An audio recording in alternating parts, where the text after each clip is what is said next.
The skies above Kelleron Prime shimmered with desperation. For the fourth time that cycle, the Kalari Senate chamber met in frantic emergency session, the marble-floored dome shaking with voices pitched high in fear. The Vorn Imperium had not only broken the Treaty of Lune, they had annihilated the planetary defense grid in under 7 standard hours. The oceans boiled where impact strikes landed. Cities crumbled before kinetic rods. Satellites went dark. Resistance? Futile. Every escape ship destroyed. Every known colony either silent or smoking. The message was clear. There would be no surrender, no terms, only extinction. Counselor Varric of the Kalari Alliance, once a stalwart voice of moderation, now trembled as he addressed the trembling assembly. "There's one last option," he said, antennae twitching. "We beg for asylum." A hiss of disgust echoed from one corner. "Asylum from whom?" asked Chancellor Merith, eyes flashing. "The Vorn control half the quadrant. The Drati won't risk angering them. The Ulari trade favors only when they profit. The jail syndicate sells refugees back to their captors." Varric's mandibles clicked once.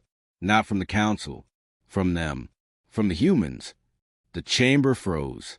Even the gravity stabilizers paused for a fraction of a second. The word human still held a weight no language could fully translate. Not because of hatred. Not anymore. It was awe and a deep primal unease. They had come from a death world, their physiology forged in fire and starvation and war.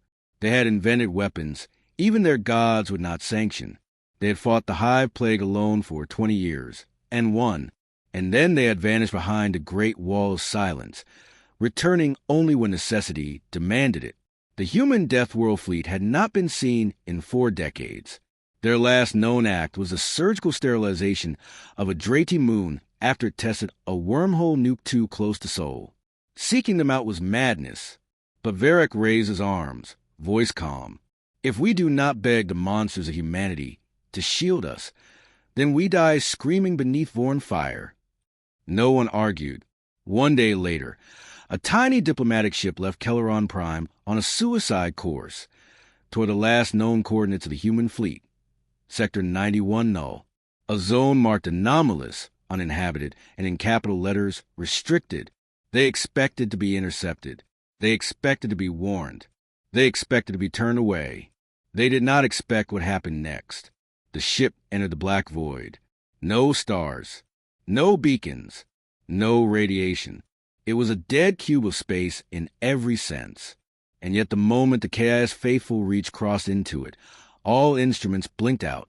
Not jammed, gone. It was as if physics itself refused to function. And then the voice came. No transmission. No hailing frequency. Just a voice in every mind. "You are trespassing. State your purpose."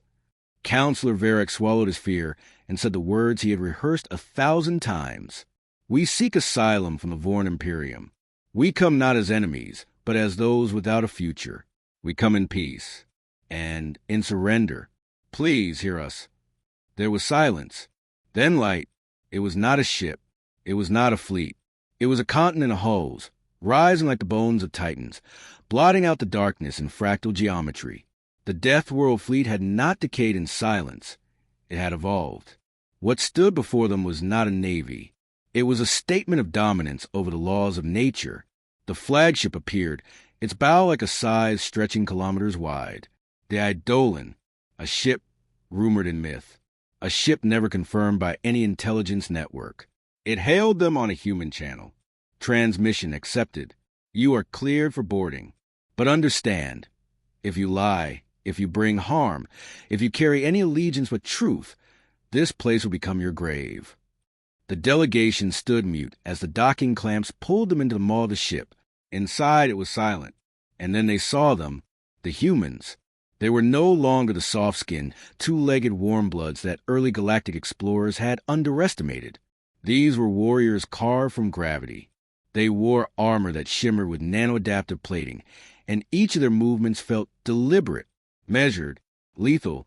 The lead delegate, a woman called Commander Eversole, watched the Kalari approach like one might observe a potential pathogen. "Speak." Varric bowed. "We are refugees. The Vorn are committing total genocide. We begged for protection. Eversoul said nothing for a long time. Then she asked a question that chilled them all. Do you understand what we are? Varric hesitated. Warriors, guardians, survivors of a death world. She smiled, but there was no warmth. That is what the galaxy tells itself to sleep. No, we are retribution. We were forged in extinction. Our planet taught us not to survive, but to outlast annihilation itself. We remember what the Vorn did during the Skarn conflicts. We remember the treaties broken, the colonies they purged, the children they atomized to prove a point. Her eyes narrowed. You are not the first to crawl here begging for safety. But answer me this. What will you give to earn our wrath? The room fell cold. What do you mean? Varric asked. Everest stepped forward. We don't fight for kindness. We don't move for charity. We warn the galaxy. We gave you the means to defend yourselves, and you laughed at us, called us barbarians, called us mad. Well, now the monsters knock at your door, and you want our monsters to stop them. So again, what will you offer to wake the beasts of Earth? Varric fell to his knees. Everything. Access codes, resource coordinates, data on Vorn hyperlanes, their plans, their weaknesses. We have it. We smuggled it here. It's yours. Everett turned, said nothing, and walked away. Later that day, the Deathworld Fleet moved. Galactic monitoring stations picked up the shift 12 hours later.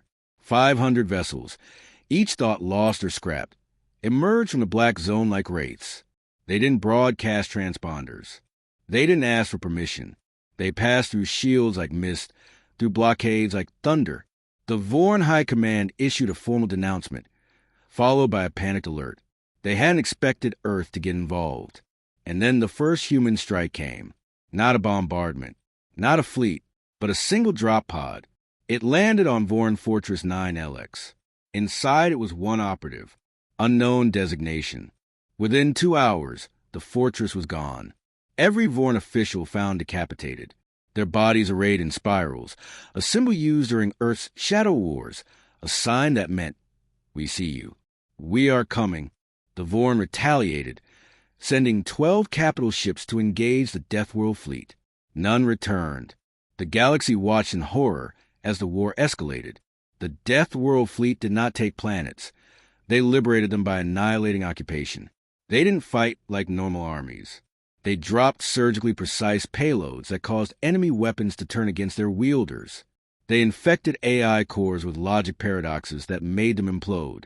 They unleashed EMP storms that shut down Vorn propulsion fields in the middle of jumps, causing ships to shear in half. And all the while, the Kalari delegation remained on board the Eidolon, witnessing the storm they had summoned. Counselor Varric often wandered the observation deck, staring out as human fleets carved across space like celestial reapers. One day, Ever's soul stood beside him again. You're lucky, she said quietly. The last species that asked us for help betrayed us. We erased them. Varric nodded slowly. We don't intend betrayal. We just want to live. Ever glanced sideways. Living is easy. Existing in a galaxy of monsters requires something more. You have that now. For as long as we stand beside you. Varric hesitated. How long will you fight? She smiled faintly. Until the Vorn don't exist. Weeks turned into months. The Vorn Imperium collapsed faster than any intelligence agency could track. Entire armadas went dark. The Vorn homeworld was sterilized from orbit without warning, without survivors, not to punish, but to ensure no seed of war would grow again. When the dust cleared, humanity stood not as conquerors, but as executioners. And then, just as fast as they had come, the Deathworld Fleet vanished again. No goodbyes, no treaties, just silence, but not for Varric. One final message was left for him in his quarters aboard the Eidolon, a single phrase encoded in every language Earth once spoke. Do not forget who saved you. Do not make us return. And thus, the Kalari rebuilt, not as a meek people, but as the first race in recorded galactic history to be protected by the Deathworlders. From that day forward, no fleet threatened their space. No empire dared to test their borders. And every time a young Kalari asked why their world was safe, the answer was always the same. Because once, long ago, when we were broken and burning, we cried out to the dark, and the monsters answered.